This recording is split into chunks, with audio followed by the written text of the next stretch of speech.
everybody, welcome back to The Hobby Musician. Today I'm going to be building my brand new miniature pedal board. And I know, if you were to go out and search, you could find literally hundreds, if not thousands, of other pedal board building videos. So I was trying to think, what's going to make this one unique? Well, the number one goal that I have for this project is to increase my functionality of the board, not necessarily the tonality. And as the video goes on, we'll kind of talk about that more. But before I introduce the lineup of everything that I'm going to put on this board, we're going to do the standard disclaimer. I'm not sponsored by anybody. I wish I was, but any of the products, any of the companies we talk about in this video, they're not paying me anything to say this. These are just things that I've done my homework and I've bought with my own money.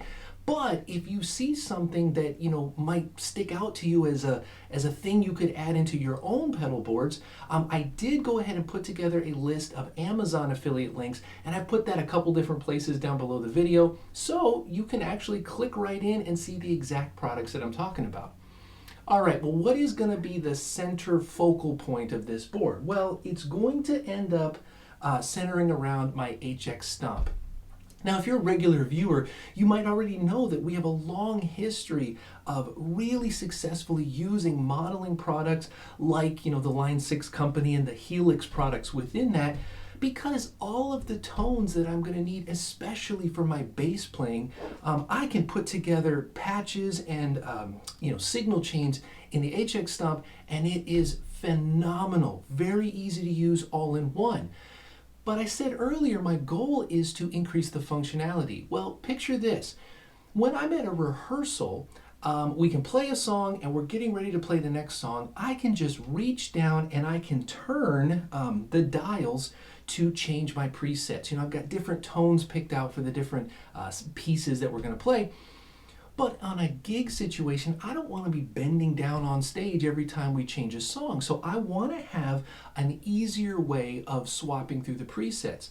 Now, before you run down to the comments and start typing in, well, you can set these buttons to change the preset. You're right, I can. In the global settings, you can make these switches do a lot of things. One of those things is to go to the next preset or go to the previous preset. The only issue that I have with that is if I were to set these to scroll through presets, I then lose the ability to use them for other purposes. So the first addition that I'm going to need for this pedal board is a 2-button foot switch expansion.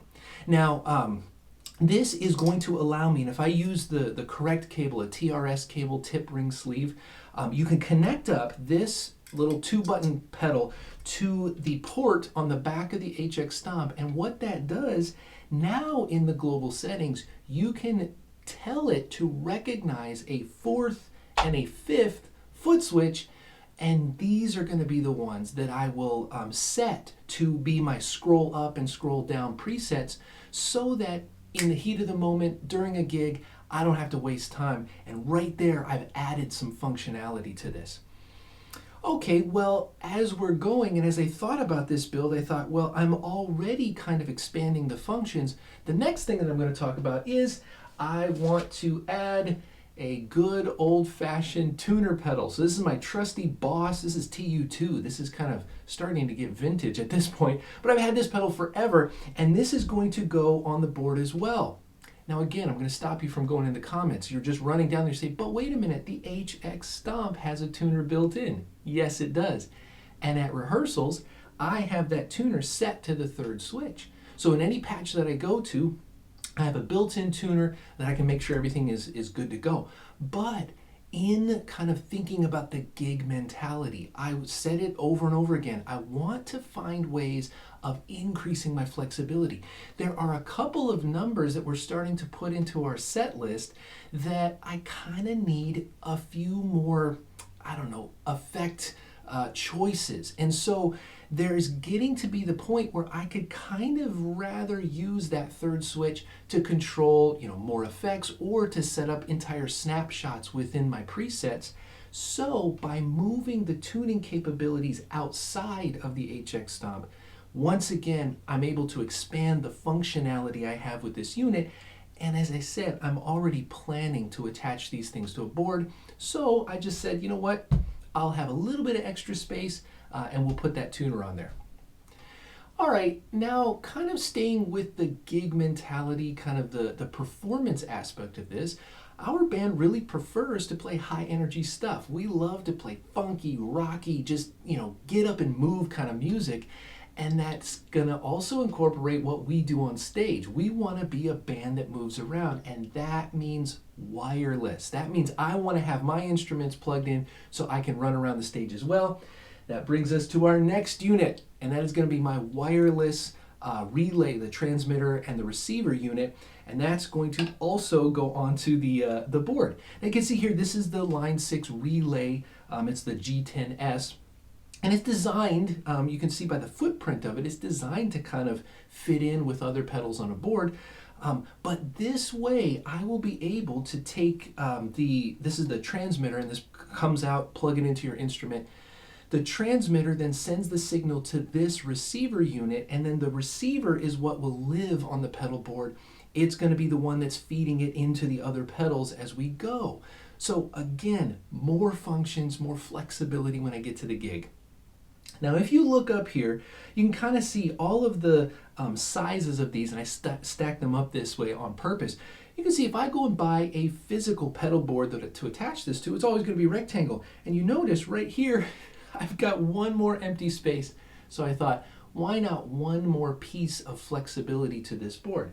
The last item that's going to live on this board is I want to put an A/B switcher pedal on this. Now this is about the most compact one I could find. I'm going to turn it on its side so everything's nice and geometric here.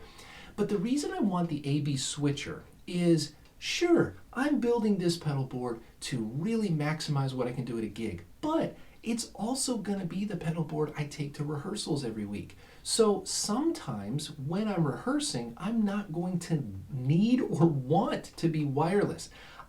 We might be running a portion of a song over and over again to really get it nailed down. And it may be a situation where for an entire rehearsal, it's just easier for me to plug in a cable. Well, by having an A/B switcher, what this will allow me to do is I could permanently wire up one of the two ports to go through and use the wireless system. But on the days where I want to just quickly plug in a cord and go, I can plug in the cord to the other input, hit the switch selector, and that can turn it over, and I will still be able to use the entire rig.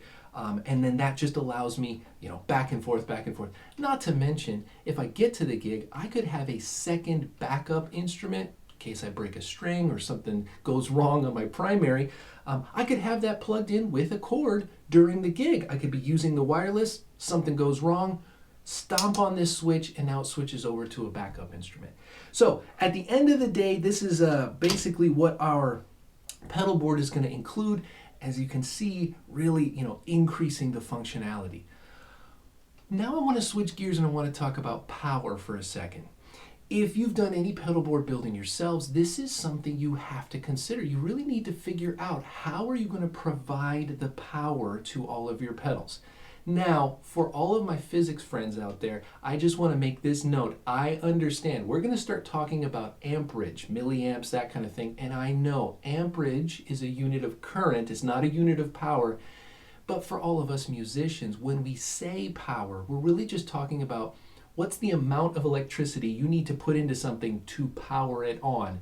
And that's what we're going to be talking about. So I just don't want the global physics community getting mad that I'm using terms wrong. Well, powering this, you might be adding up in your head, well, wait a minute, the HX Stomp has its own power cord. This relay unit comes with a power cord, and the tuner, I could use batteries, but hey, there's a power jack on this. And believe it or not, even though the A/B switcher that I specifically got this, you can use it completely passively. It doesn't need to be powered. I still want to power it because it does have LEDs, different colored lights on here that on a dark stage, I could look down and I want those lights shining so I can tell quickly which channel it's on. Well, adding up all those power cables, I want to find out a solution that is simple. And this is the power supply that we're going to use for this. We are going to be using the Ojai power supply from Strymon. Now, can we take a minute just together and recognize how adorable this little blue box is? But once you get over the fact that this is a tiny, tiny enclosure, this is a monster under the hood when it comes to power. You can see here on the front, this has 5 ports, and each port, each one, is rated and able to deliver 500 milliamps of electricity out of this. Now, if you were to compare this to other brands, I have from a previous pedal board build, I have a Voodoo Labs power supply, the Pedal Power Plus 2. It has something like 9 ports on it, but any of the ports are only from about 150 to 250 milliamps on any of those options. Every single one of these is 500. Now that is going to be vital for us for 2 reasons. Reason number 1, not every pedal takes the same amount of power.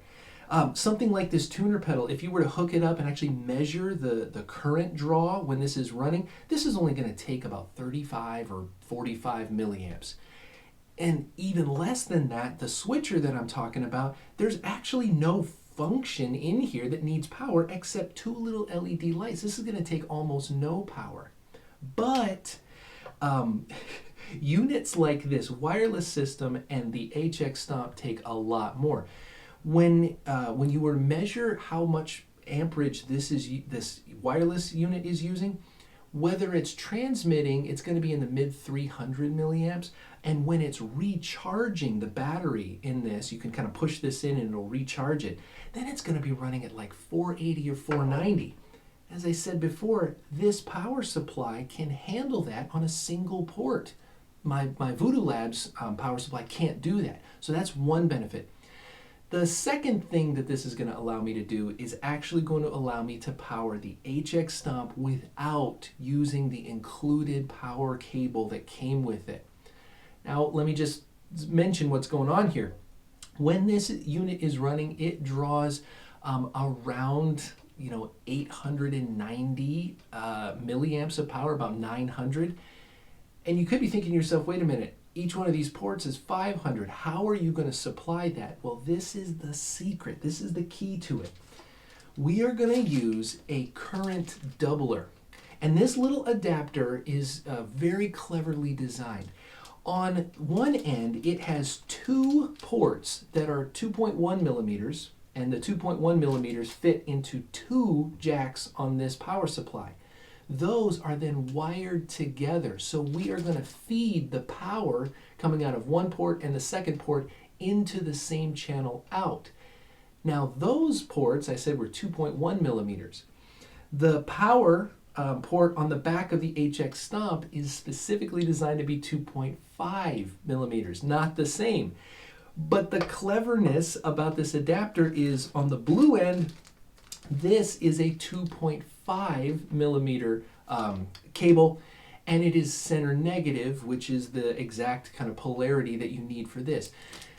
People have wanted to do this for a long time, and companies like this is the Voodoo Lab adapter. There are tons of other ones out there, but I'll put, again, links below this video if this is what you've been looking for. And believe me, it took me a long time. This was the hardest part about figuring out this build. But this adapter is going to allow us to take 2 ports to power the HX Stomp. 1 port will then power the remaining pedals, the relay, the tuner, and then this. And then that adds up to our 5. And this tiny little box is going to fit perfectly under our pedal board base.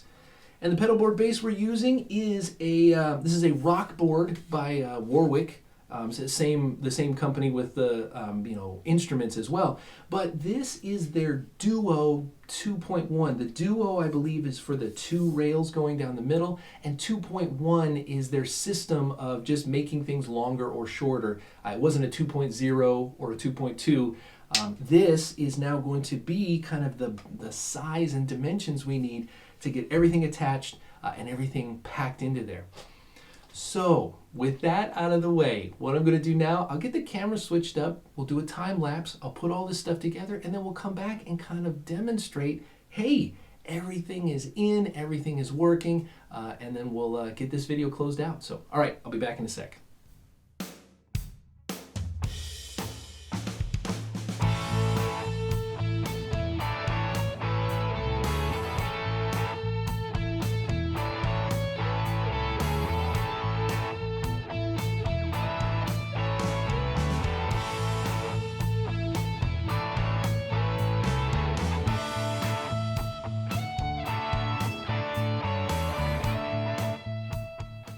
Well, everybody, there you have it. We are all done, and we have my brand new mini pedal board ready to go.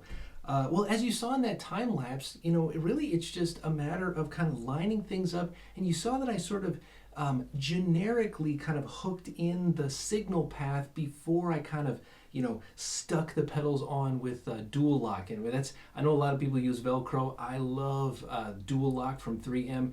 It just seems to give me a better, attachment. But once I had all the kind of signal things in here, I was able to then line them up, make them nice and symmetrical. And, this is what we've got. Just like we were seeing in the beginning of the video, it's going to come in the signal path, if you want to trace it from, the instrument. When I'm using wireless, the wireless is going to enter here into the receiver, and then the receiver goes to the switcher. And if I'm using it in the wireless, I'm going to have it switch to this. The switcher goes out and goes under the board and comes in here to the tuner. Once it goes out of the tuner, it then arrives here in the HX Stomp. And from the HX Stomp, depending on where I'm playing, what venue, I'll have an output going to the PA or front of house stuff. Well, if I want to just use a wired connection, tracing that signal path, once again, right there's the port. So when I arrive at rehearsal or to set up my backup instrument, I just plug it in there, and once it's in here, I can switch to this line, and then it follows the same signal path, just like the wireless route would do. So the front of it looks good, but you know what? No pedal board is complete unless you really take care of the underside. So just to kind of show that off a little bit, now it is very compact, I'm not going to lie, but that dual lock, or if you're a Velcro person, it really does pay. It's beneficial to kind of Velcro or dual lock your power supplies. So here is kind of the converter, the power cord for the Ojai. There's the Ojai itself, and you can see I've used twisty ties and try to run things underneath and along things to keep it clean and as clean as possible underneath in case I need to make adjustments. There's a couple of things I noticed that, maybe when I play, I might want to shift something over a little bit, or I might want to run a different cable, and having things clean is just a good habit to get into. So yeah, just kind of tried to tighten up, twisty tie up some, coils of cable. And then right here, because this board has these little feet, these risers on it, it's the perfect amount of clearance for me to run. And I've zip tied the power cable to run out underneath it, so that when this is sitting on any stage, carpet, hardwood, whatever it might be, it's going to sit flat, and then all the cables can kind of come out and go. So it's the moment of truth. Let's see if our plans are actually going to work to power everything. So we'll get this plugged in, and as I get that going, you can see some lights are going to start coming on. The HX Stomp isn't going to come on yet because it has an additional on-off switch on the back. So you can see already the switcher came on, so I could click back and forth, and that's just between signal A, signal B. Those are those lights that we were talking about. You can see here, the transmitter is not yet fully in its recharge position. So if I were to push up, now you can see over here, it's detecting, oh, you must have been playing, so let me start recharging the battery. So that is going there, and it's kind of picking up where the Wi-Fi signal would be for that wireless signal. And then over here, it's very small, but you can see there's a little red light there that shows that, yep, this tuner has got the power it needs to go. So the last thing that we need to do is figure out if this HX Stomp is going to turn on. And like I said, there's the power switch on the back. You can see here, now we're starting. We got the load up screen coming. Everything else is on. So you can see we can still move these things around while it's doing its load up screen. And then I want to show you, before I started building, I was testing out to see, if this extension switch would work. So I had already set, before I started this, I'd set those global settings to detect foot switch 4 and 5. But what I want to see is if I've wired everything correctly, can these foot switches change the presets like I want them to? So if you check out here, you can kind of see the number and then the title that I've given to these. And if this works, if I hit this, you can see it's switching presets. So if I hit it again, this is going up. So it's going to earlier presets. And then if I go to the other button, it's going back down. and there's the ones we started with, and then we can keep going, so that's going down. So again, that added functionality of what I was looking for a gig, I really think, just a little miniature pedal board like this, and it's not too much bigger than just carrying around this one unit, but it adds so much more flexibility and functionality for when I'm at the gig. So thank you so much, as always, for watching our videos, and I hope you got something out of it. And until next time, play on, my friends. Play on.